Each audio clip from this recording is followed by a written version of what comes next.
AB ನ್ಯೂಸ್ಗೆ ಸ್ವಾಗತ ಸುಸ್ವಾಗತ. ನಾನು ಸೌಮ್ಯ ಸತೀಶ್. ಕೋಲಾರ ಬ್ರೇಕಿಂಗ್. ಬಿಡದಿ ಟೌನ್ಶಿಪ್ ವಿರೋಧಿಸಿ ಜೆಡಿಎಸ್ ಪಕ್ಷದಿಂದ ವಿಧಾನಸೌಧ ಚಲೋ. ಇಂದು ಬೆಂಗಳೂರಿನ ಫ್ರೀಡಂ ಪಾರ್ಕ್ನಿಂದ ವಿಧಾನಸೌಧದವರೆಗೂ ಪಾದಯಾತ್ರೆ. ಕೋಲಾರದಿಂದ 100ಕ್ಕೂ ಹೆಚ್ಚು ಕಾರುಗಳಲ್ಲಿ ಹೋರಾಟ. ಜೆಡಿಎಸ್ ಮುಖಂಡರು. ಜೆಡಿಎಸ್ ಮುಖಂಡ ಸಿಎಂಆರ್ ಶ್ರೀನಾಥ್ ನೇತೃತ್ವದಲ್ಲಿ ಪ್ರಯಾಣ. ಬಿಡದಿ ರೈತರನ್ನು ಒಕ್ಕಲೆಬ್ಬಿಸಿ ರಿಯಲ್ ಎಸ್ಟೇಟ್ ಮಾಫಿಯಾಗೆ ಜಮೀನು ಕೊಡಿಸುವ ಕೆಲಸ ಆಗ್ತಿದೆ. ರೈತರನ್ನು ಉಳಿಸಲು ಜೆಡಿಎಸ್ ಪಕ್ಷದಿಂದ ವಿಧಾನಸೌಧ ಚಲೋ ಮಾಡುತ್ತಿದ್ದೇವೆ. ರೈತರ ಹೆಸರಿನಲ್ಲಿ ಪ್ರಮಾಣ ವಚನ ಸ್ವೀಕರಿಸಿ ಈಗ ರೈತರನ್ನೇ ದಿವಾಳಿ ಮಾಡಲು ಹೊರಟಿದ್ದಾರೆ. ಟೌನ್ಶಿಪ್ ಮಾಡಲೇಬೇಕೆಂದಿದ್ದರೆ ಬರಡು ಭೂಮಿಯನ್ನು ಖರೀದಿಸಿ ಅಲ್ಲಿ ಅಭಿವೃದ್ಧಿ ಮಾಡಲಿ. ಬಿಡದಿ ಟೌನ್ಶಿಪ್ ಕೈ ಬಿಡುವವರೆಗೂ ನಿರಂತರವಾಗಿ ಹೋರಾಟ ಮಾಡುತ್ತೇವೆ. ಮುಂದಿನ ದಿನಗಳಲ್ಲಿ ಜೆಡಿಎಸ್ ಪಕ್ಷದಿಂದ ಉಗ್ರವಾದ ಹೋರಾಟ ಮಾಡುತ್ತೇವೆ.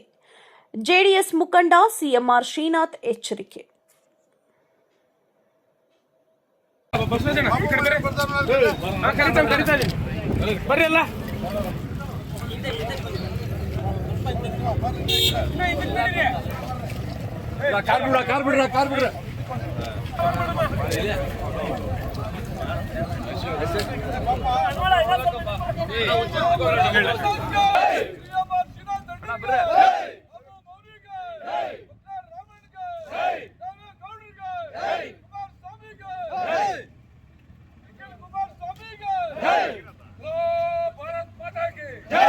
ಈಗಿನ ಕಾಂಗ್ರೆಸ್ ಸರ್ಕಾರ ಮಂತ್ರಿಮಂಡಲ ಒಟ್ಟಾಗಿ ಅಟಕ ಬಿದ್ದ ರೀತಿಯಲ್ಲಿ ಬಿಡದಿ ರೈತರನ್ನು ಒಕ್ಕಲೆಬ್ಬಿಸಿ ಇವತ್ತು ಏನು ರಿಯಲ್ ಎಸ್ಟೇಟ್ ಮಾಫಿಯಾಗೆ ಜಮೀನು ಕೊಡಿಸುವಂಥ ಕೆಲಸ ನಡೀತಾ ಇದೆ.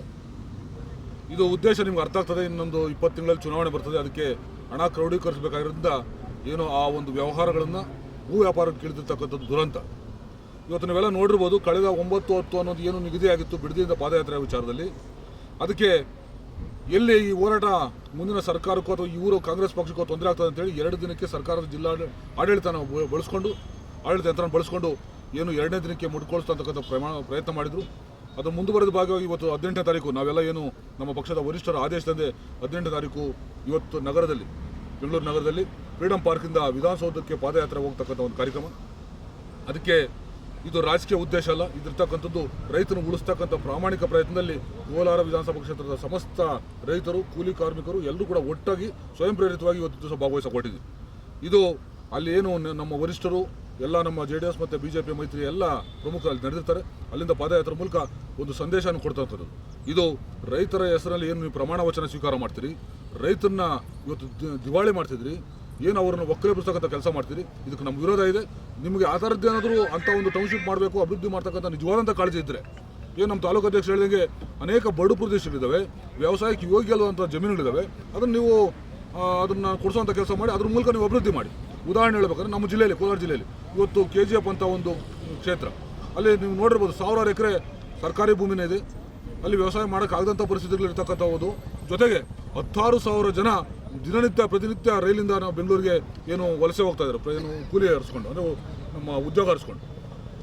ನೀವು ಆ ರೀತಿ ಕಾಳಜಿ ಇದ್ದರೆ ಬನ್ನಿ, ಆ ಟೌನ್ಶಿಪ್ ಅಥವಾ ಏನು ಕೈಗಾರಿಕಾ ಏನು ವಲಯ ನಿರ್ಮಾಣ ಮಾಡಬೇಕು ಅಥವಾ ಟೌನ್ಶಿಪ್ ಮಾಡಬೇಕಂತಂದರೆ ಅಲ್ಲಿ ಕಾರಿಡಾರ್ ರಸ್ತೆ ಇದೆ, ಜೊತೆಗೆ ರೈಲ್ವೆ ಸಂಪರ್ಕ ಇದೆ, ಅಂತರ್ರಾಜ್ಯ ವಹಿವಾಟು ನಡೀತಕ್ಕಂಥ ಒಂದು ಕೇಂದ್ರ ಮತ್ತು ವಹಿವಾಟು ಇರ್ತಕ್ಕಂಥ ಒಂದು ಸಂಪರ್ಕಗಳು ಇವೆಲ್ಲ ಇರೋದನ್ನ ನೀವು ಟೌನ್ಶಿಪ್ ಮಾಡಿ ಅಲ್ಲಿ ಅಭಿವೃದ್ಧಿ ಮಾಡಲಿಕ್ಕೂ ಆಗ್ತದೆ, ಉದ್ಯೋಗ ಕಲ್ಪಿಸಲಿಕ್ಕೂ ಆಗುತ್ತೆ, ಮತ್ತು ಎಲ್ಲ ರೀತಿಯಲ್ಲಿ ಕೂಡ ನಿಮಗೂ ಕೂಡ ಒಂದು ಸಾರ್ಥಕತೆ ಬರ್ತದೆ. ಆ ನಿಟ್ಟಿನಲ್ಲಿ ರೈತರಿಗೆ ಜೊತೆಯಲ್ಲಿ ಇವತ್ತು ಏನು ಹೋರಾಟ ನಾವು ಹೊರಟಿದ್ವಿ, ಇವತ್ತು ನಮಗೆ ಅಭೂತವಾದಂಥ ಒಂದು ನಮ್ಮ ರೈತ ಮುಖಂಡರು ಮತ್ತು ಎಲ್ಲ ನನ್ನ ಪಕ್ಷದ ಕಾರ್ಯಕರ್ತರು ಇವತ್ತು ದಿವಸ ಏನು ಜೊತೆಗೂಡಿದ್ದಾರೆ, ಅವ್ರಿಗೆಲ್ಲರೂ ಕೂಡ ನಾನು ಧನ್ಯವಾದ ತಿಳಿಸ್ತೀನಿ.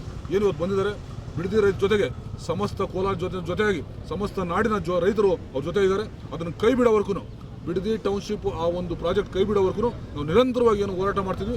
ಅದು ಇವತ್ತು ಸಾಂಕೇತಿಕ ಹೋರಾಟ.